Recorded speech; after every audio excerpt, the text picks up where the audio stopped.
I'm Mary Costantino. I'm the medical director at Advanced Vascular Centers in Portland, Oregon. I'm an interventional radiologist, and I have a particular interest in fibroids and arterial disease. I went into interventional radiology to treat uterine fibroids predominantly, and so I've paid a lot of attention to developments in the techniques and pre and post patient care and development of the technology and devices that have come along the pipeline in the last 15 to 20 years for UFI. I think there's been some really incredible advancements, and I would say that radial access has been really a major change in the UFI market because it really changed the way we did the procedure. So prior to doing radial access, I used to do bilateral groin access with an 18 gauge needle double wall stick. And we didn't usually use closure devices. And I used to hospitalize the patients and keep them overnight on morphine, a morphine drip, which would then inevitably result in nausea. And it kind of led to a cascade of events. And in 2009, I watched the cardiologist do radial access in the lab where I was working, and I was kind of curious about it. So I watched them do radial access, and I really was waiting for other people to start doing radial access for body IR cases because I was kind of right out of fellowship and didn't want to be doing things like that right out of fellowship. So fast forward, then the great guys up in Canada, Dr. Klaus, et cetera, put out enough research for me to feel confident this is something I should probably be trying. So I did convert my practice to radial. I still remember the first day I did my first radial access.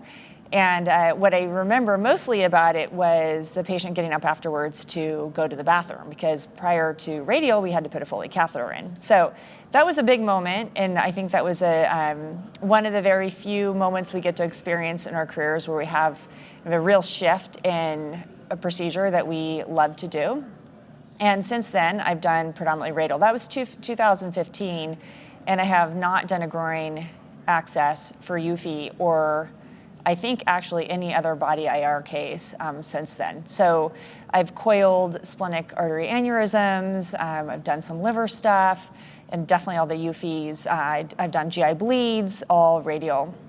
And that's definitely where I would go first for any body case. For patients, I think it's great. Otherwise, I wouldn't be doing it.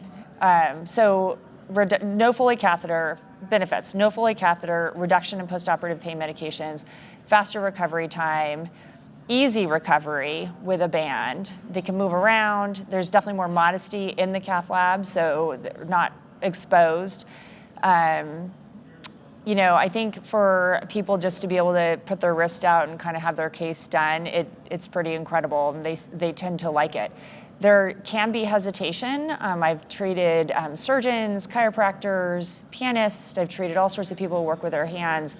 But I managed to convince them that they're going to do okay, and they do. So I feel strongly enough about it that I think even with people with jobs that require the utilization of their hands, as mine does, and that I do push for them to have their UFIs done radially. I think there is a role for radial access for PAD. I think that's in development. I personally don't love the idea of big sheaths all the way down the radial. I've done some renal artery work where I've gone up to 6 French for a couple cases, and it's delicate. Now, granted, that was a little bit ago before, these smoother sheaths were developed, but I could see a role in treating maybe bilateral femoral artery disease or bilateral popliteal occlusions, something where you can get a sheath, one pass right down to the aortic bifurcation, and then be able to treat 2 legs in one setting. So that to me is a great enough benefit to the patient that it makes sense to cross the barrier into radial for PAD cases.